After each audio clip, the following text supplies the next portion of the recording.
Hello good afternoon everyone and I hope आप सभी लोग ठीक होंगे। तो बात करते हैं अपने न्यू पॉइंट पे। जैसे हम लोग सभी जानते हैं, हम लोग थर्ड पेपर पे बात कर रहे हैं। आजकल हमारा डिस्कशन चल रहा है वो थर्ड पेपर पे चल रहा है। थर्ड पेपर का हम लोगों ने 4.4 कल कंप्लीट कर लिया था। आज हम बात करेंगे 4.5 पे। तो 4.5 पे हमारा क्या मालूम कर रखा है, डॉक्यूमेंटेशन ऑफ असेसमेंट रिजल्ट, मूल्यांकन परिणाम का दस्तावेजीकरण। तो जिस टाइम हम बच्चे का असेसमेंट करते हैं, मूल्यांकन है ना करते हैं हम बच्चे का, उसके जो परिणाम है उसका डॉक्यूमेंटेशन है, उसको दस्तावेजीकरण किस तरह से होता है। तो दस्तावेजीकरण का सीधा सा मतलब है कि छात्रों के सीखने के अनुभव में लगे रहने के दौरान क्या देखा गया है। जिस टाइम बच्चा अपनी चीज़ें लर्न कर रहा है ना, उसमें अनुभव कर रहा है चीज़ों का, तो उस दौरान जो चीज़ देखी गई है, जिसने ऑब्ज़र्व किया है, उसने क्या देखा है, उस चीज़ का रिकॉर्ड रखना, उस चीज़ को नोट डाउन करना। ठीक है, चाहे वो खेलते समय हो, खोजते समय, सीखते समय, है ना, कि कोई सा भी टाइम पे जो बच्चा एक्टिविटी कर रहा है, उस टाइम जो भी हम उस चीज़ को ऑब्ज़र्व करके रिकॉर्ड करना, इट इज़ डॉक्यूमेंटेशन। अभिलेखों में शिक्षक अवलोकन शामिल हो सकते हैं। आगे देखें, जो पाठ्यक्रम में उल्लिखित विशेष कौशल, अवधारणाओं या विशेषताओं पर ध्यान केंद्रित करते हैं। दैनिक अवलोकन योजनाबद्ध या सूरत सपोर्ट दोनों हो सकते हैं, ताकि ये सुनिश्चित किया जा सके कि किसी विशेष गतिविधि से उभरने वाले सभी सीखने के अनुभव शामिल हैं। विद्यार्थी के अधिगम अनुभवों के दस्तावेजकरण के विभिन्न रूप हैं। यहाँ बात कर रखा है, जो भी हम पाठ्यक्रम में लिखित रूप से विशेष कौशल की जो कुछ अवधारणाएं होती हैं और कुछ विशेषताएं होती हैं, तो हमें उस पर ध्यान केंद्रित करना चाहिए। दैनिक अवलोकन, योजनाबद्ध या फिर रिपोर्ट दोनों शामिल हो सकते हैं, ताकि वह सुनिश्चित किया जा सके, इस चीज़ को क्लियर किया जा सके कि कोई भी स्पेसिफिक गतिविधि है ना, कोई भी स्किल्स जिसको हम सीख रहे हैं, क्या है वो बच्चे के एक्सपीरियंस, अनुभव में शामिल हो। विद्यार्थी के अधिगम अनुभवों के दस्तावेजीकरण के विभिन्न रूप हैं। जिस तरीके से हम जो बच्चा लर्न कर रहा है, उसको डॉक्यूमेंटेशन के क्या है विभिन्न रूप हो सकते हैं। वो विभिन्न रूप कौन कौन से हो सकते हैं, हम एक बार उसको देखते हैं। चाहे वो फोटोग्राफ हो, वीडियो टेप, ऑडियो रिकॉर्डिंग, इसमें छात्र की कलाकृति और लेखन का उपयोग शामिल हो सकता है। जिस टाइम बच्चा अपना एक्टिविटी असेसमेंट कंडक्ट कर रहा है, उस दौरान जो भी आप चीज़ ऑब्जर्व कर रहे हो, उस लिखित दस्तावेज के अकॉर्डिंग और क्या चीज़ें वह हम लोग डॉक्यूमेंटेशन में डाल सकते हैं, या उसकी बात करें। चाहे जो आप बच्चे को एक्टिविटी करते टाइम उसके फोटोग्राफ्स, कुछ आपने वीडियोज़ ली हो, कुछ आपने रिकॉर्ड किया हो, ऑडियो में रिकॉर्ड किया हो, बच्चे के ने कुछ एक्टिविटी करी है तो उसकी कुछ कलाकृति उसने बनाई है, या फिर उसने कुछ लिखा था, कुछ एक्टिविटी करी है, कुछ अल्फ़ाबेट्स, नंबरिंग वगैरह कॉन्सेप्ट करा है बच्चे ने, तो वो चीज़ भी हम उसमें डॉक्यूमेंटेशन में इंक्लूड कर सकते हैं। चेकलिस्ट, जब किसी विषय से संबंधित विशिष्ट पाठ्यक्रम परिणाम का आकलन करते हैं, तो मूल्यांकन उपकरण के रूप में सबसे प्रभावी और कुशल होती है। तो चेकलिस्ट होती है हमारी। जब आप कोई भी आपका एक स्पेसिफिक विषय एरिया है जिसका आप बच्चे का क्या कर रहे हो, एक करिकुलम का, उसका आप रिजल्ट का उसका असेसमेंट कर रहे हो, तो उसका जो भी परिणाम आया है, वो परिणाम का जो परिणाम आया है उसमें जो भी हम बच्चे का जिस भी उपकरण से हम बच्चे का मूल्यांकन कर रहे हैं, तो जो भी हम लोग जिस वे में बच्चे का काम कर रहे हैं, तो वो बच्चे के लिए सबसे क्या है, सबसे प्रभावी और उसके लिए क्या है, कुशल। एक इम्पॉर्टेंट चीज़ बच्चे के लिए हम लोग नोट डाउन कर लेते, ताकि बच्चे ने जो लास्ट टाइम अपने बच्चा या फिर जो भी उसका टीचर था, उससे जो मिस्टेक्स क्रिएट की हैं, उन मिस्टेक्स को क्या है, उन पर पुनर्विचार कर सके या फिर उनको ठीक कर सके अपने नेक्स्ट सेशन में। आगे बात करें, काम के नमूने और पोर्टफोलियो। छात्र के काम के नमूनों के संग्रह के माध्यम से समय की अवधि के दौरान बच्चे के विकास में वृद्धि की प्रगति दिखाते हैं।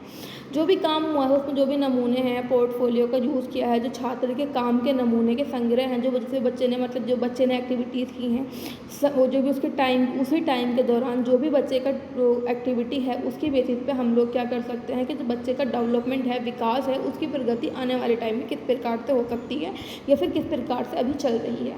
परिलेख बच्चों के दीवार पर काम के आकर्षण प्रदर्शन के रूप में सरल हो सकता है। जैसे हम सभी जानते हैं, जब बच्चे छोटे होते हैं तो अपने ही घर पे है ना, वॉल्स पे उनकी कुछ कलाकारियाँ आपको दिखती हैं, कुछ स्ट्रेट लाइन्स होती है। जब बच्चा न्यूली लिखना सीखता है ना, पेंसिल होल्ड करना सीखता है, तो आपको अपनी दीवार पे आड़ी टेढ़ी उसकी लाइन्स दिखेंगी कुछ गोल गोल से, वो बना देगा सर्कल टाइप आड़े टेढ़े, या कुछ बच्चा कुछ ज़्यादा बड़ा हुआ तो उसने कुछ पिक्चर्स बनाना शुरू कर दी। तो ये सब जो कॉन्सेप्ट है ये क्या है, ये भी एक डॉक्यूमेंटेशन की तरह यूज़ हो सकता है। यह एक अधिक विस्तृत रूप से तैयार किया गया डिस्प्ले बोर्ड हो सकता है। जिस तरह बच्चे अपने दीवार पर कलाकृति कर रहा है उस प्रकार से हम क्या है अपने यहाँ डिस्प्ले बोर्ड क्या है अरेंज कर सकते हैं, जो बच्चे के समूह के अनुभव की कहानी बताता है। जो मतलब बच्चा पिक्चर के थ्रू जो बच्चे की चीज़ें एक्सपीरियंस हम लोग देंगे, जो अनुभव हम लोग करेंगे, वो क्या है, वो चीज़ बच्चे ने एक पिक्चर बना दी, बट उसका कॉन्सेप्ट, उसका विकास किस तरह से चल रहा है, वो क्या है पूरी एक अपने आप में एक कहानी होगी। और वो चीज़ लिखित में भी ना होकर वो क्या है खुद से चीज़ों को बताएगी कि बच्चे का डेवलपमेंट इस प्रकार से चल रहा है।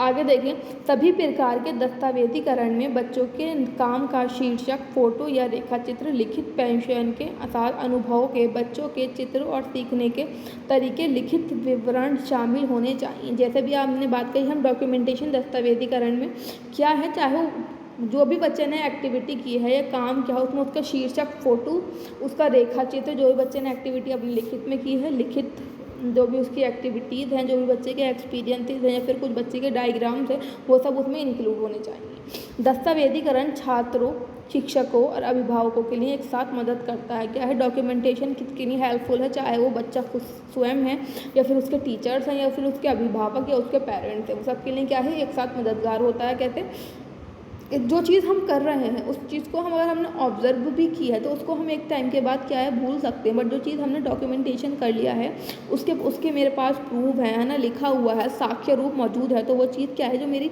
लास्ट जो वो मुझे लाइव वो हमें याद रहेंगी। क्योंकि जो इस तरह के बच्चे होते हैं वो अगर उनका कोई स्पेशल एजुकेटर बदला है, फिर उनके विकास में किसी प्रकार से कुछ बदलाव होते हैं, तो जो भी उनका नया असेसमेंट करेगा उस बच्चे को काउंसलिंग वगैरह करेगा, वो उनकी पुरानी चीज़ें मांगता है। तो उसी तरह हमें डॉक्यूमेंटेशन करनी आवश्यक होती है। यह छात्रों को उनके काम पर फिर से विचार करने का अवसर प्रदान करता है, जो बदले में शिक्षकों को उनके साथ उनकी रुचि और उनके विचारों और उनकी योजनाओं पर चर्चा करने का अवसर प्रदान करता है। यही बात कर रखी, जो बच्चे ने उस टाइम पर काम किया, अगर बच्चा इस चीज़ में हमारे साथ इन्वॉल्व रहेगा तो बच्चे के साथ जो भी उसकी उस टाइम पर मिस्टेक्स हुई हैं तो क्या है उस पर वो पुनर्विचार कर सकता है, अपनी पुरानी गलतियों से वो कुछ सीख सकता है। जिस प्रकार से अगर कोई शिक्षक है, शिक्षक ने अपने बच्चे को उसके बच्चे की नीड के अनुसार या फिर उसके इंटरेस्ट के अनुसार एक्टिविटी नहीं कराई है, बच्चे ने उस चीज़ पे इंटरेस्ट नहीं लिया, तो टीचर्स को भी क्या है अपनी जो उसकी मिस्टेक्स हैं उस पर विचार करने का या फिर उसको इम्प्रूव करने का मौका मिल जाता है। अपने स्वयं के सीखने के अनुभव के दस्तावेजीकरण में शामिल होने से छात्र अधिक चिंतनशील हो जाता है और अपने विचारों और सीखने की घटनाओं में अधिक व्यस्त हो जाता है। अगर बच्चा क्या है अपने डॉक्यूमेंटेशन जो हो रहा है उसमें खुद स्वयं से शामिल है तो क्या है छात्र क्या है अधिक चिंतनशील हो जाएगा, अधिक थॉटफुल हो जाएगा, चीज़ों को सोचना स्टार्ट कर देगा और अपने चारों ओर हो रही घटनाओं से क्या है चीज़ें उनको सीखेगा और अपने सीखने में ही क्या है वो उसमें व्यस्त रहेगा। परिणाम, व्याख्या और रिपोर्ट लेखन। व्याख्या, जो भी आपका परिणाम आया है, रिजल्ट आया है, उसको क्या है व्याख्या किया और उसको क्या है रिपोर्ट राइटिंग उसकी करें।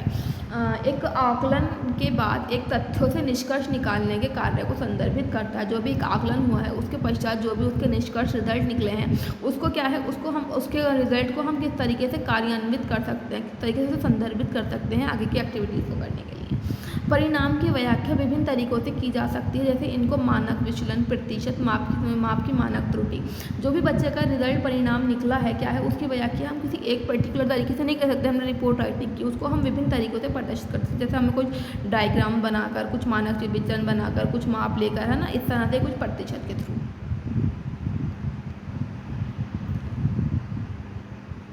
छात्रों के साथ लक्ष्य निर्धारित करते समय छात्रवृत्ति की निगरानी और समय के साथ सीखने के पैटर्न में यह मददगार होते हैं। जब हम छात्र के साथ कुछ भी उसका जो पर्पज़ है वो एक निर्धारित होता है कि बच्चे को हमें इस लक्ष्य तक लाना है, तो उसके साथ क्या है जो बच्चे के साथ टाइम स्पेंड करते हैं, है ना, क्या है उस टाइम के दौरान जो बच्चा एक्टिविटी कर रहा है उस पर निगरानी होनी चाहिए।